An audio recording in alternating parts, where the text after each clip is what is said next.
하나님의 비밀이 그리스도라면 그리스도의 비밀은 바로 교회입니다. 고린도서 3장 16절 말씀에 보면 우리가 하나님의 성전이라고 그렇게 말씀해 주고 있습니다.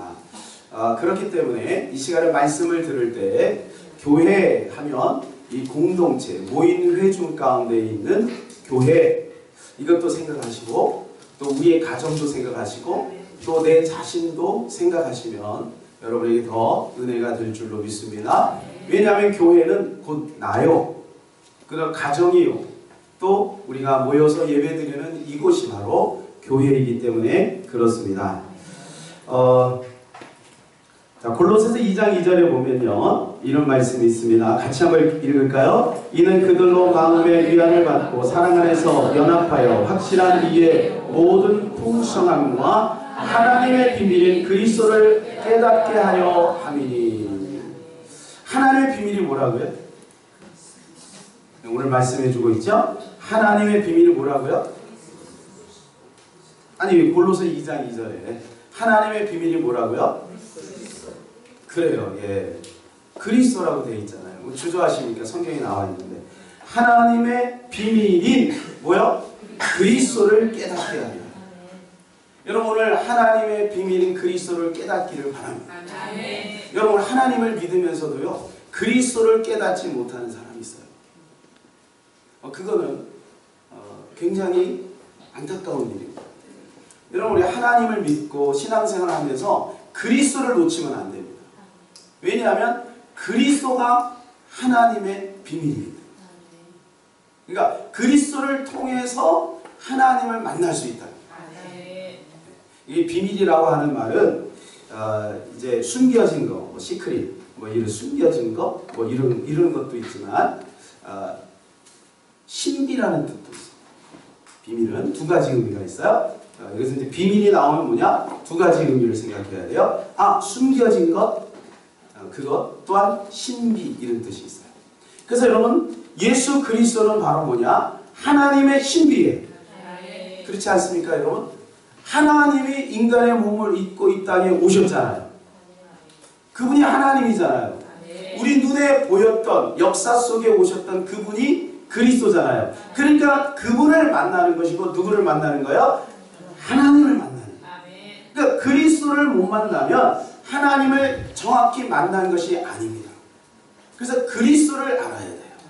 자, 그런데 오늘 본문 32절에 또 어떻게 말씀해 주고 있습니까? 같이 한번 읽어볼까요? 시작! 이 비밀이 크도다 나는 그리스도와 교회에 대하여 말하노라. 자, 무슨 말이죠? 그리스도의 비밀이 또한 뭐예요? 교회라는 거예요. 그러니까 여러분 이 3단 논법을 하면 이런 겁니다. 하나님의 비밀이 뭐예요? 그리스도. 주저하지 말고 말씀하세요. 맞잖아요. 틀린 말이 아니죠. 하나님의 비밀이 뭐예요? 그리스도. 크게 하나님의 비밀이 그리스도. 여러분 그리스도 자꾸 얘기하셔야 돼요. 그리스도 자꾸 얘기해야 돼요. 그리스도는 영광이잖아요. 하나님의 비밀이 뭐예요? 그리스도. 자, 그리스도의 비밀이 뭐예요? 교회. 예. 그러니까 하나님의 비밀은 바로 교회다. 결국 이렇게 연결이 되죠. 자, 근데 오늘 본문 말씀에 보게 되면 교회와 그리스도의 관계를 어떻게 표시해 주고 있냐면 아내와 남편의 관계로 표시해 주고 있어요. 그래서 아내는 남편을 존경하죠. 그죠? 여러분 다 그렇게 하시죠?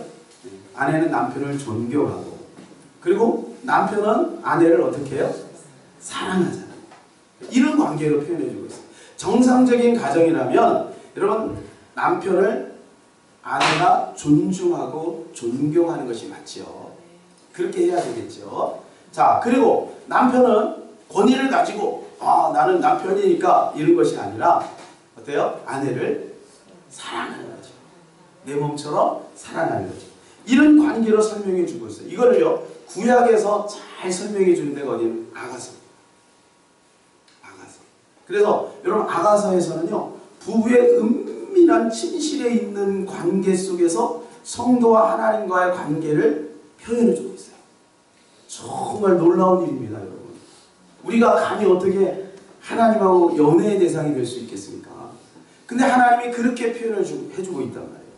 그래서 여러분 성막들에서 불려지는 노래가 있고, 그리고 지성소에서 불려지는 노래가 있고, 아니 성소에서 불려지는 노래가 있고, 지성소에 들어가서 불려지는 노래가 있어요. 이 지성소에서 들어가서 불려지는 노래가 아가서예요. 왜? 지성소에서 하나님을 만나니까. 여러분 부부가 침실에서 만나잖아요. 그죠? 침실에서 만나본 지 오래되셨나요? 부부가 침실에서 만나시잖아요. 그런 것처럼 하나님과 우리가 그렇게 만나는 것이 지성소예요. 여러분 우리는 그런 존재인 줄로 믿습니다. 옆 사람에게 물어보세요. 정말 그러세요? 물어보세요. 여러분 정말 우리가 하나님을 그렇게 은밀하게 만나고 있습니까? 주님을 그렇게 은밀하게 날마다 만나시기를 바랍니다. 이런 관계 속에서 지금 교회와 그리스도에 대해서 설명을 해주고 있는. 자, 그런데 보세요. 마지막 때에 가게 되면 어떻게 되냐? 마지막 때에도 교회가 존재하는데 성도들이 주님 앞에 나올 때 교회가 그들을 맞이한다고 되어 있어요. 계시록 22장 17절에 보면 이렇게 말씀해주고, 같이 한번 읽어볼까요? 성령과 신부가 말씀하시기를 오라 하시는도다. 듣는 자도 오라 할 것이요 목마른 자도 올 것이요 또 오라는 자는 값없이 생명수를 받으리라 하시더라. 그랬어요. 여기 보니까 성령과 신부가 말씀하신다고 돼요. 그죠? 그래서 여러분 이게 안상홍 증인에서 이제 이걸 가지고 이제 장난을 치는 거예요. 이 신부가 누구냐? 장길자라는 거예요. 그래서 어머니의 교회잖아요. 예, 여러분 그런 뜻이 아니에요. 계시록에 나오는 여자는 두 종류로 나옵니다. 여자는 하나는 세상을 말하는 것이고요. 한 여자는 교회를 말하는 거예요. 근데 여기서 성령과 신부는 뭐냐면 승리한 교회를 말하는 거예요. 지금 이 땅에 불완전한 교회가 아니고 완전히 승리하고 먼저 하나님 앞에 가 있는 성도들의 그 무리를 말하는 거예요. 그 무리가 교회잖아요. 그래서 성령께서 또 그 무리가 우리가 천국에 가면 오라 일로 와라 이렇게 얘기합니다. 성령과 신부가 오라 하시는 거예요. 여러분 상상을 해보세요. 승리한 성도들이 우리가 승리해서 주님 앞에 갈 때에 오라 하는 소리를 들을 때 여러분 우리가 얼마나 기쁘겠습니까? 얼마나 영광스럽겠습니까? 여기 있는 우리 모두가 다 그런 영광 속으로 들어가기를 바랍니다. 그래 이 땅에는 뭐냐면 그 천상의 완전한 승리 교회의 예표가 되겠죠. 그런데 여러분 이 땅의 교회는 그렇습니까? 아니죠. 굉장히 불완전하죠. 그래서 이 땅의 교회가 그 마지막 때 승리한 교회로 나가기 위해서 몸부림치는 거예요. 지금 교회는 어때요? 굉장히 불완전합니다. 좌충우돌합니다. 굉장히 연약합니다. 또 많은 고난도 있습니다. 혼란도 있습니다. 근데 여러분 하나님은 교회를 통해서 일하신다. 믿습니까? 제가 요즘 구약을 이렇게 쭉 읽는 가운데 자, 신약에는 교회에 대해서 굉장히 많이 선명하게 이야기를 해주고 있잖아요. 그죠? 사도행전 2장에서 시작을 해서 사도 바울이 13권의 성경을 편지를 썼는데 그것이 성경이 됐는데 그 대상자들이 누구예요? 교회잖아요. 교회를 향해서 계속 편지를 쓴 것이 그것이 성경이 되었잖아요. 우리 손에 잡혀있는 성경이 되었잖아요. 자, 그 신약은 성경에 대해서 교회에 대해서 굉장히 분명하게 얘기해주고 있는데 구약에는 과연 교회에 대해서 얘기해주고 있는가? 제가 이게 궁금했어요. 그래서 구약을 쭉 보는 가운데 아니 이게 답이 어디 있냐? 사도행전 7장에 보니까 구약에도 교회가 있었다는 것을 분명하게 말씀해주고 있어요. 사도행전 7장 38절에 같이 한번 읽어볼까요? 신의 산에서 말하던 그 천사와 우리 조상들과 함께 광야 교회에 있었고 또 살아있는 말씀을 받아 우리에게 주던 자가 이 사람이라. 자 여기 보니까 뭐가 있었다고요? 광야 교회가 있었대요. 다 같이 해볼까요? 광야 교회. 광야의 교회가 있었대요. 그러니까 우리가 이제 짐작할 수 있지요. 네, 뭐예요? 이스라엘 공동체를 말해요. 광야 가운데 여러분 많은 어려움이 있었고 배고픔도 있었고 추위도 있었고 그리고 거기에 또 얼마나 많은 여러분 그 참 불완전합니까? 하나님을 대적하는 그런 모습도 있었어요. 그죠? 그런데 성경은 어떻게 표현해주고 있냐면 그곳이 교회다라고 표현해주고 있다는 거예요.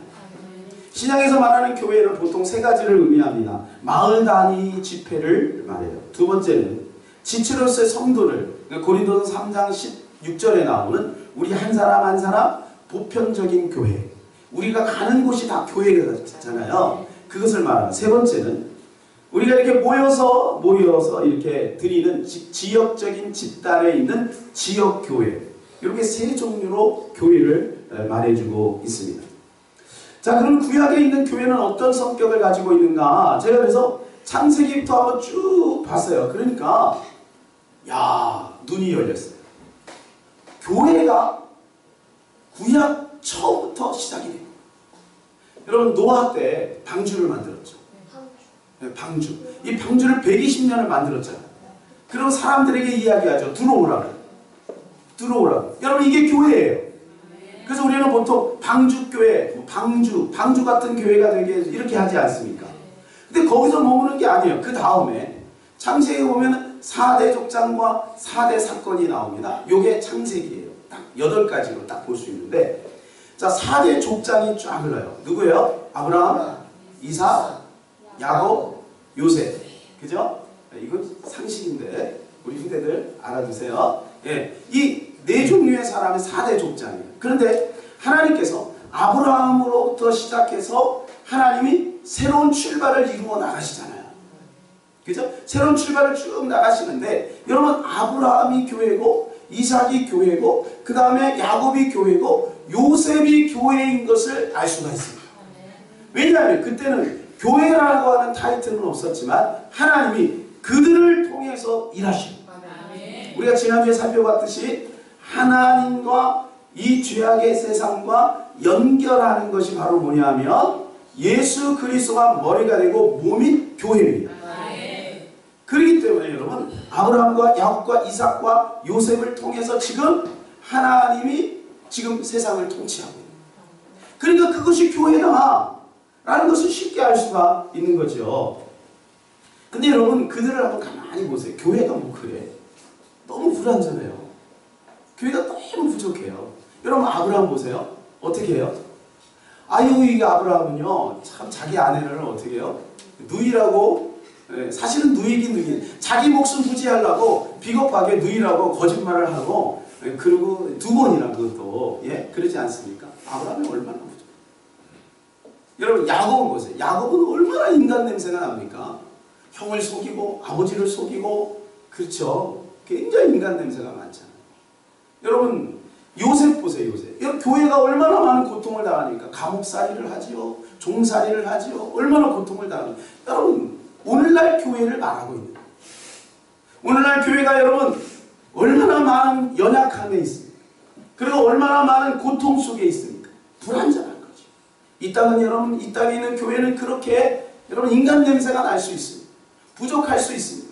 여러분, 그러면서 보시죠. 이 하나님의 공동체 안에 유다라고 하는 사람이 있는데, 여러분 알죠? 유다가 어떤 사람인지. 유다가 여러분 며느리하고 거시기 하잖아요. 네? 그게 심각한 거죠, 여러분. 그런데 놀라운 것은 유다를 통해서 예수님이 오셨어요. 야, 참 놀랍습니다. 그래서 저는 그 깨달은 거예요. 구약을 통해서 깨달은. 와, 교회는 부족하다, 연약하다, 고통이 있다, 핍박이 있다, 환란이 있다. 그래도 하나님 이 세상 나라에서 교회를 통하여 일하신다. 아멘. 여러분, 그런데요, 그들이 왜 교회일 수밖에 없는가가 결정적인 것이 나와요. 뭔가 다릅니다. 여러분, 그때 당시에 보세요. 이 4대 족장이 움직일 때 이미 그 주변에는요, 강대국들이 있었어요. 블레셋이 있었습니다. 애굽이 있었습니다. 수많은 강대국들이 이미 국가라고 하는 조직을 가지고 있었어요. 그런데 여러분, 이 4대 족장은 굉장히 연약합니다. 굉장히 연약합니다. 그런데 하나님께서 그들을 통해서 어떻게 세상을 주도해 나가시는지를 우리가 볼 수 있는 것이 바로 뭐냐면 그들에게만 약속이 있다. 아멘. 그들에게만 약속이 있다. 아멘. 그래서 그 4대 족장이 끊임없이 추구하는 한 방향이 있는데 거기가 어디냐면 가나안이에요. 그래서 그들은 죽을 때 다 어디를 묻히기를 원했냐면 가나안에 묻히기를. 그 제일 먼저 주는 게 이제 사라잖아요. 그래서 아브라함이 막벨라 굴을 사잖아요. 돈으로 사죠. 그리고 자기 아내를 거기다가 묻습니다. 그리고 자기도 거기에 묻습니다. 그리고 이삭도 거기에 묻힙니다. 리브가도 거기에 묻힙니다. 그죠? 거기서 끝나는 게 아니에요. 야곱이 이제 애굽에 가죠. 요셉으로 말미암아 애굽에 가죠. 근데 야곱이 죽을 때 요셉에게 나 거기로 좀 데려가 줘. 죽고 나서 요셉이 그 약속을 지킵니다. 그래서 애굽 그 가나안의 그곳으로 갑니다. 그거로 끝나는 게 아니에요. 요셉은 어떻습니까? 그 형들에게 부탁합니다. 내가 죽으면 나중에 죽고 분명히 하나님의 약속은 430년 뒤에 우리가 다시 가나안으로 가게 되는데 그때 내 백성들에게 이것을 기억하고 내 해골을 메고 가나안에 좀 데려가 주세요. 이렇게 부탁을 합니다. 뭐 보이는 게 형들이니까 그죠? 그때까지 살진 못해도 약속을 지켜달라는 거예요. 근데 결국 출애굽기에 보면 나오지요. 이스라엘 백성들이 출애굽에서 나올 때 요셉의 해골을 어깨에 메고 나왔더라. 저는 여기서 깜짝 놀랐어요. 여러분 이스라엘 백성들이 430년이라고 하는 여러분 그 긴 세월 동안 종살이하고 노예로 있었지만 그들은 약속을 기억하고 있어요. 여러분 비록 교회가 참 연약하고 부족해도 교회는 약속이 있는 거예요. 그 약속을 지키는 한 하나님은 그 약속을 붙들고 있는 한 하나님은 교회를 통하여 일하신다.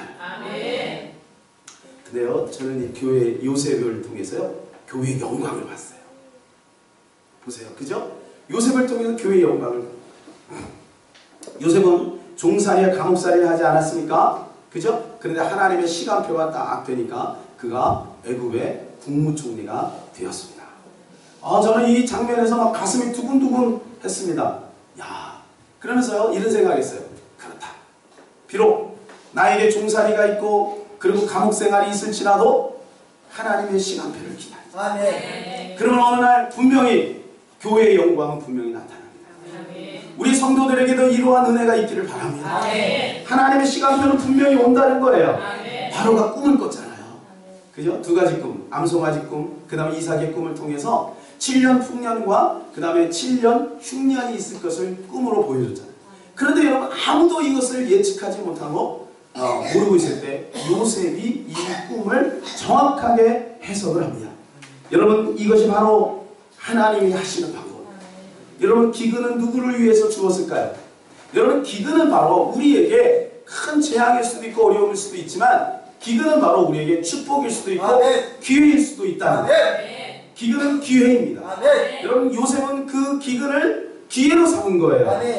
이것이 바로 하나님의 계획인 것입니다. 자 그러면 보세요. 요셉 한 사람을 위해서 하나님이 그 주변에 있는 수많은 사람들이 고통을 당하면서 기근의 환난 속에 있도록 허용하셨다라고 봐도 틀림은 없습니다.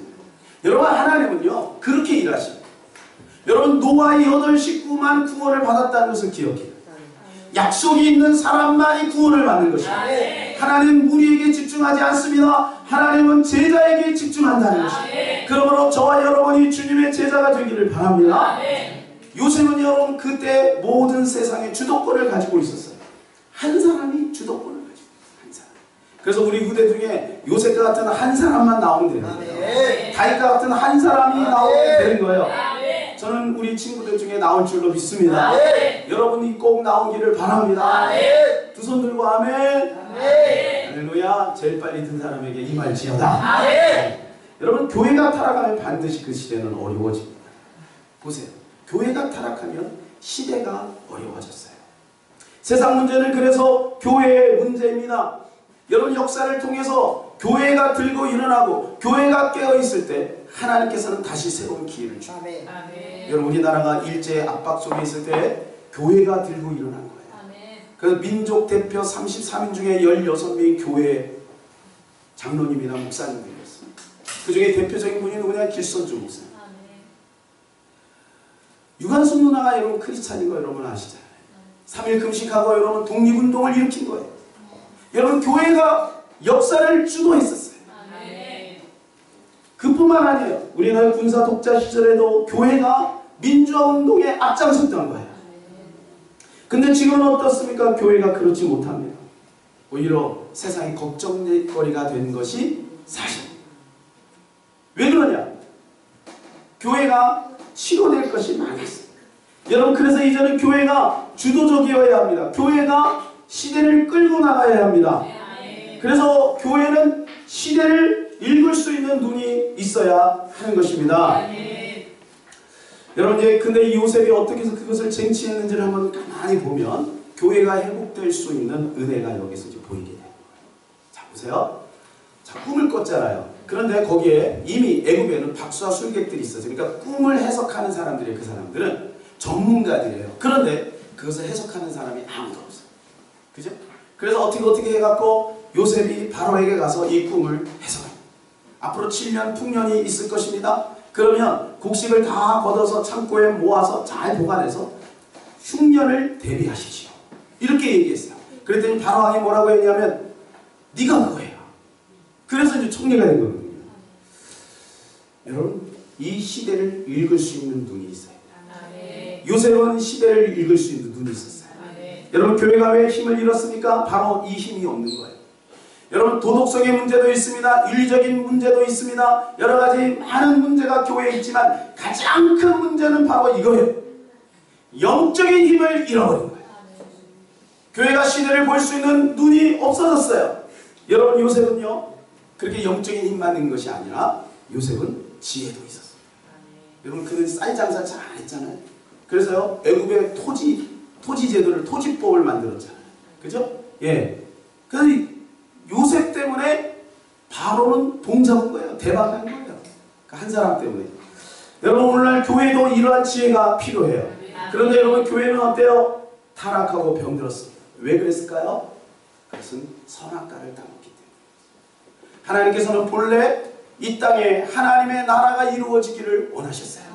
그것이 창세기 1장 26절에서 27절, 28절까지인데요. 우리 같이 한번 읽어볼까요? 시작. 하나님이 이르시되 우리의 형상을 따라 우리의 모양대로 우리가 사람을 만들고 그들로 바다의 물고기와 하늘의 새와 가축과 온 땅과 땅에 기는 모든 것을 다스리게 하자 하시고, 하나님이 자기 형상으로 하나님의 형상대로 사람을 창조하시되 남자와 여자를 창조하시고, 하나님이 그들에게 복 주시며 하나님이 그들에게 이르시되 생육하고 번성하여 땅에 충만하라. 땅을 정복하라. 바다의 물고기와 하늘의 새와 땅에 움직이는 모든 생물을 다스리라 하시니라. 하나님께서 이러한 권세를 우리에게 주셨는데 이것을 한순간에 잃어버렸습니다.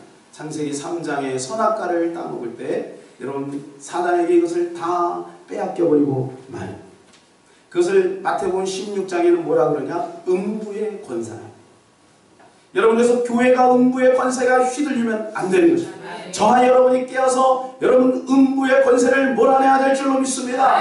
교회에서 몰아내야 될 줄로 믿습니다. 가정에서 몰아내야 될 줄로 믿습니다. 그래야 가정이 사는 거예요. 그래야 개인이 사는 거예요.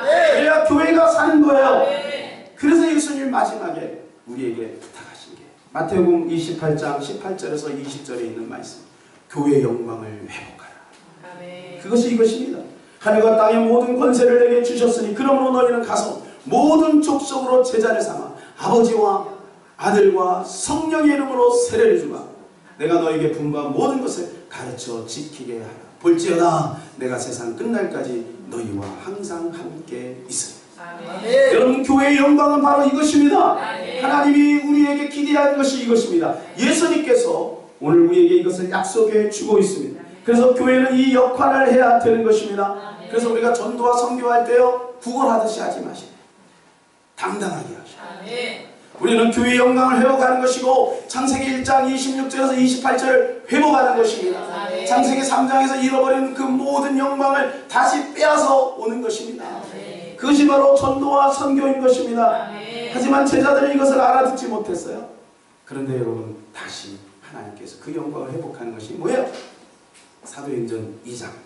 그죠? 사도행전 2장에서 성령의 우심으로 말미암아 교회가 세워지게 돼요. 예루살렘 교회가 세워지게 되고 드디어 이제는 교회가 조직이 되기 시작합니다. 그때 여러분, 수많은 기적들이 교회에 나타나기 시작합니다. 그런데 여러분, 사도행전을 보게 되면 영광도 있지만 핍박도 있어요. 여러분, 교회에 영광이 있으면 반드시 핍박이 오게 되어 있습니다. 앞으로는 큰 환란의 시대가 분명히 올 것입니다. 큰 환란의 시대가 분명히 올 것입니다. 그러나 여러분 두려워하지 마시기 바랍니다. 주님이 우리와 함께 하시기 때문에 하나님께서 우리를 지켜주실 줄로 믿습니다. 교회는 반드시 승리하게 되어 있습니다. 그래도 그것을 우리가 찾으려면 먼저 교회는 회개해야 합니다. 회개해야 합니다. 교회는 하나님께로 돌아가야 돼요. 여러분 제가 서두에 말씀드렸죠. 교회 생각하면 이 것만 생각하지 말라고 했어요. 우리 자신이 교회, 우리 가정이 교회, 우리가 모인 회중이 교회. 교회가 회개해야 합니다. 주께로 돌아가야 합니다. 러시아 교회 러시아 교회 타락의 현상을 여러분 볼 때 얼마나 답답하죠. 여러분 러시아는요 200년 전에 벌써 지하철이 있었어요. 여러분 그러니까 그때 당시로 말하면 선진국이에요 러시아. 그래 러시아가 어떻게 타락했는지 아십니까? 1917년 10월 공산혁명이 일어나기 전날 밤 성직자들이 모여서 다투기 시작했습니다. 내용은 참으로 유치합니다. 예배 시간에 가운은 어떤 것을 입을 것인가? 그거 가지고 싸웠어요. 그리고 축도를 할 때 손을 피고 할 것인가? 손을 접고 할 것인가? 이것 때문에 싸우는 그 순간에 공산혁명이 그날 밤에 이루어지게 된 거예요. 여러분 과거는요 공산주의가 밀려 들어왔지만 지금은 동성애와 이슬람 세력이 호시탐탐 교회를 향해서 밀고 들어와요. 여러분 이 국가가 국가를 공격하는 게 아니에요. 결국은 교회를 공격하는 거예요. 교회가 넘어지면 나라도 넘어지게 되어 있기 때문에. 그래서 여러분 교회가 정신 차려야 돼요. 교회가 정신 차려야 돼요. 잘못하면 영국 교회처럼 됩니다. 영국 교회는요 기도도 하지 않고 모이기도 하지 않고 여러분 그러니까 결국 어떻게 돼요? 법적으로 딱 옮겨버리니까 그 다음부터는 힘을 순식간에 760개의 교회가 문을 닫아버렸어요. 교회 안에는 두 가지 영성이 있습니다. 한 가지는 존재적인 영성이 있고 하나는 사역적인 영성이 있습니다. 존재적인 영성이라고 하는 것은 바로 뭐냐면 명상적인 영성이에요. 이것은 수도원을 생각하시면 됩니다. 그러니까 교회에 모이면 우리가 막 그 은혜롭게 가야 된다는 거죠. 은혜롭게 모여서 큐티하고 묵상하고 경건의 삶을 나누고 이러한 존재적인 영성이 있어요. 그러나 교회는 그것만 있는 게 아니에요. 사역적인 영성이 있어요. 도전하는 영성이 있는 거예요. 세상을 향해서 여러분 선포하는 영성이 그게 바로 전도와 선교가 아니겠습니까?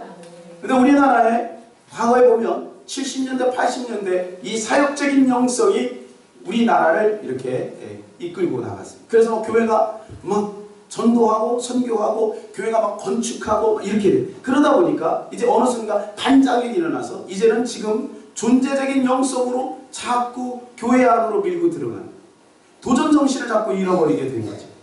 그러니까 모여서 같이 큐티하고 같이 삶을 나누고 제사 양육하고 제사 양육도 사실은 사역적인 영성에 바탕을 둬야 되는데 존재적인 영성 속으로 들어가 버리고 거기에 폭 빠져버리고 만 거예요.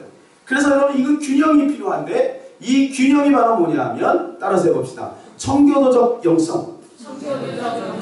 바로 이 존재적인 영성과 사역적인 영성의 균형을 이루는 것이 바로 청교도적인 영성입니다. 개인적으로는 하나님 앞에 거룩하게 쓰고 믿음으로 쓰고 말씀과 기도 가운데 자기 자신을 거룩성을 회복하고 그리고 모일 때는 이제는 사역적인 영성을 가지고 여러분 복음을 전하고 교회를 세워나가는 그 일을 감당하는 것이 바로 청교도적인 영성입니다. 저는 우리 교회의 청교도적인 영성이 회복되기를 주님의 이름으로 축원합니다. 여러분 미국 역사에서 가장 존경받는 사람 21세기에 존경받는 사람이 누군지 아십니까? 21세기 혹시 아시는 분 있어요? 우리 청년들 혹시 알아요? 우리 후대들 혹시 알아요? 네? 21세기 들어서 예. 21세기 들어서 가장 존경받는 미국의 대통령이 누구냐? 레이건입니다. 20세기에는 링컨이었죠. 근데 저는 의아했습니다. 어떻게 레이건이 가장 미국 사람들에게 존경받는 인물이 될 수 있나 저는 의문이 들었어요. 그런데 여러분 그분의 행적을 가만히 살피면 우리 금방 공감을 할 수 있습니다. 그분은 일리노이즈의 그래서 출신 아닙니까? 아버지가 구두 수송공이었어요. 이제 직장을 구하면 직장이 안 생기는. 그래서 마음의 실망과 낙심 속에서 이제 집에 들어오면 그 어머니가 이야기하는 레이건에게 이야기해요. 아들아, 실망하지 마라. 네가 떨어진 것도 하나님의 은혜야. 하나님의 자녀들은 반드시 협력하여 손을 이루는 것이다. 그러면서 아들을 격려했어요. 그래서 이제 레이건이 어디로 가냐면 오하이오주를 이제 넘어갑니다. 그리고 어떤 광고 문구를 보고 스포츠 아나운서가 됩니다. 그리고 나서 영화 배우가 되죠. 그죠? 영화 배우가 그리고 캘리포니아 주지사를 거쳐서 대통령에 이르게 됩니다. 근데 여러분 그의 꿈이 있어요. 이 레이건 대통령의 꿈이 뭐냐? 미국이 영적으로 회복되는 거예요. 미국이 하나님께로 다시 돌아가는 거예요. 여러분 수백 년 동안 미국의 청교도 정신으로 해서 나라가 세워지고 그 뒤에 여러분 학교에서 모일 때마다 예배하고 기도하고 그러고 나서 수업을 진행했는데 케네디 대통령 때 가서 연방 법원에서 이걸 폐지시킵니다. 그럼 레이건은 아니다. 이 땅은 청교도 정신으로 돌아가야 된다. 하나님께로 돌아가야 가정이 회복되고 하나님께로 돌아가야 경제가 살아나는 것이다 라고 이야기를 하기 시작하는 거예요. 그래서 81년부터 재선을 하게 되고 그래서 여러분 두 번에 걸쳐서 여러분 그는 미국의 경제를 살립니다. 미국의 가정을 살립니다. 교회를 살립니다. 그때 당시 어떤 일이 있었냐면 공산주의 러시아가 민주주의로 탈바꿈하는데 이 레이건이 중요한 역할을 했다고 합니다. 그래서 미국 시민들은 21세기의 미국 대통령 중에 레이건을 기억하고 있는 거예요. 여러분 우리는 여기에서 중요한 것을 깨닫게 됩니다. 하나님이 원하시는 것을 우리는 추구해야 합니다. 이 나라도 그렇게 돼야 합니다.